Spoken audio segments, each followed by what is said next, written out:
Hi, this is Dr. P to talk about 10 need-to-knows about world building for games and stories.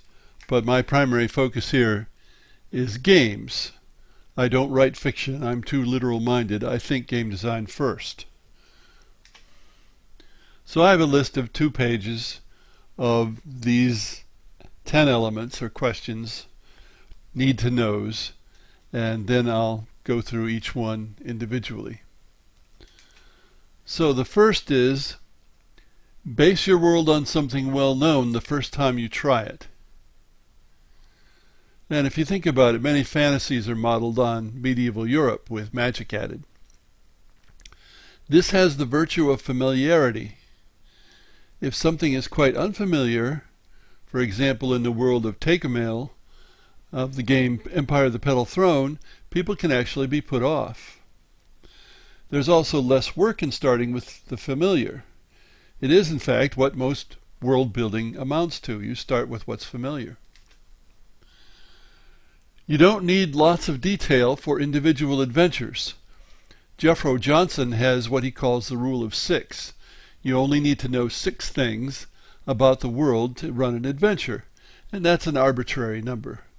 Now, Jeffro is very much a supporter of the improvisational form of role-playing games. And so he's happy to make things up as he goes along. Somebody else might have to know a lot more than 6 things. But the point here is, don't worry about vast amounts of detail. If necessary, you can make something up on the spot. Now, a caveat here is, worlds designed to generate story ideas will need to have a lot more detail. Worlds can be designed to support specific story ideas, but that limits their usefulness in the long run. It depends on how story-oriented rather than game-oriented you are. Stories are not games, games are not stories, and I've talked about this in separate videos. A storyteller wants full control of what happens, and that's the opposite of what a game designer does for a good game. Now, puzzle designers, in effect, have full control, but puzzles are not good games. What about maps? Well, Glenn Cook, who's the author of the Black Company novels and many more fantasy and science fiction novels, doesn't like maps. He says they constrain his freedom of action. But in games, I think maps help creativity. This is another case where constraints encourage creativity. So I recommend that you make at least a large-scale map, though your first map may just be of the local area from the player's point of view, because presumably they're not going to start out by traveling long distances. And of course, whether you make the large-scale map or small-scale map depends partly on whether you want to work from the top down or from the bottom up. And that's not something I'm going to discuss here, but it is a consideration. Nonetheless, keep the map simple. Now in the next slide, I'm going to show you the map of an entire campaign world quote unquote, because it's immensely smaller in area than an actual world. There is no key to this map. It's in my head. If players go to a place, either I'll have a warning and can gen up some things, or I'll make it up on the spot. And there's the map. And of course it points to some things that are not on this map, that are farther away. Maybe they'd come into play sometime. Now the next thing you need to know is to avoid self-indulgence, which is easy to fall into with world building. If you're using the world in a game, then you're making it for game players, not for yourself. Self-indulgence ruins books, ruins movies. The Last Jedi is a great example. The director made a movie for himself, not for Star Wars fans, and it's awful. It's terrible. It's a piece of shit because of that. Now some people like it, but frequently the people who like it have not been Star Wars fans for a long time. On the other hand, his movie Knives Out is excellent, and I've watched it several times. This is another question that's so important I made a separate video about it. What about the magic system? Brandon Sanderson says, the more that participants understand your magic system, the more you can use it as an important plot element. And of course, if you're making a game, you want players and GMs to understand the magic system. Now, some writers keep the magic vague so that they can use it to bail themselves out of a tight spot whenever they want to, but then the magic cannot serve as a plot point or plot element. Climate is really important if you want to generate stories, and it derives from many things. For example, a story set in the southern USA, especially before residential air conditioning, which presumably you won't have, unless it's science fiction, it will have certain characteristics. For example, people will not wear heavy, hot armor because it will be too hot, except perhaps in the winter in the more northerly parts of the southern USA. As far as climate goes, we have arid, wet, hot, cold, dry, humid. It's all important. A few areas of the earth have pretty steady weather. Others change drastically day to day and week to week.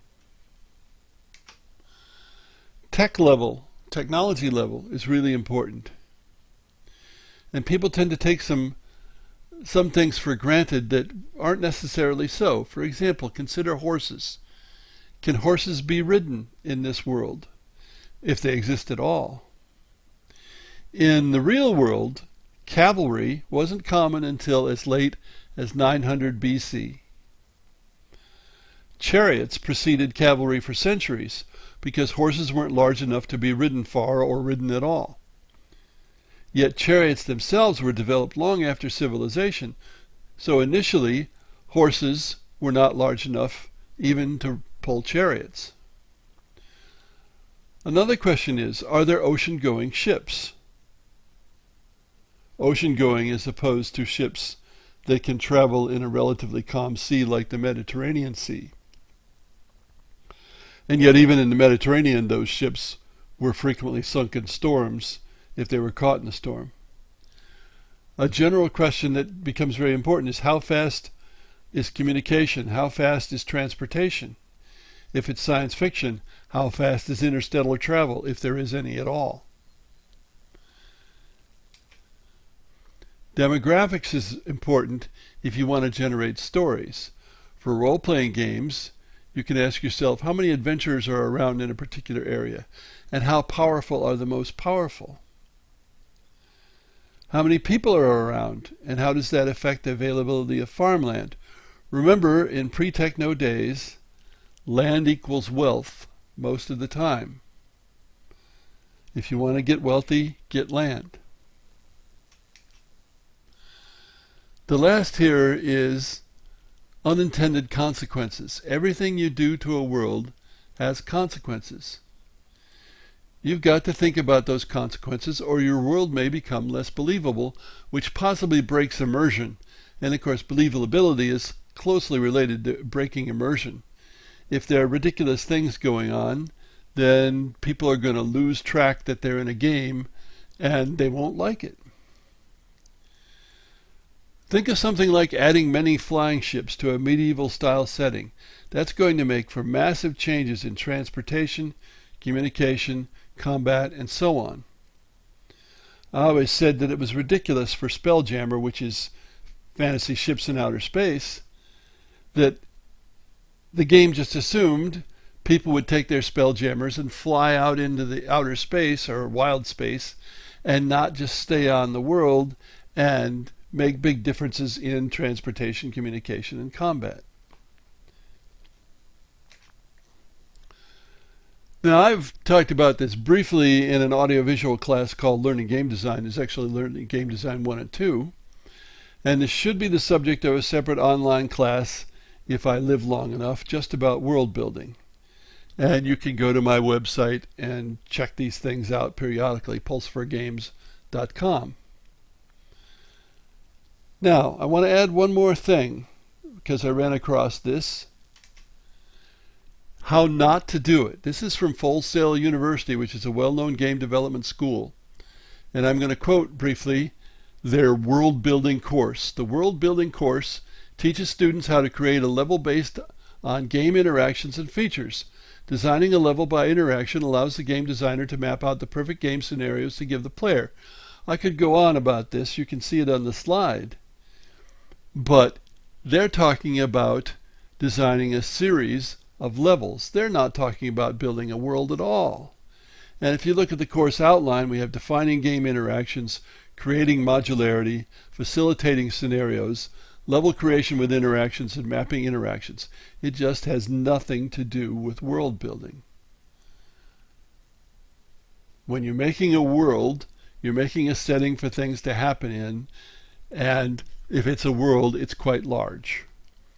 Thanks for listening.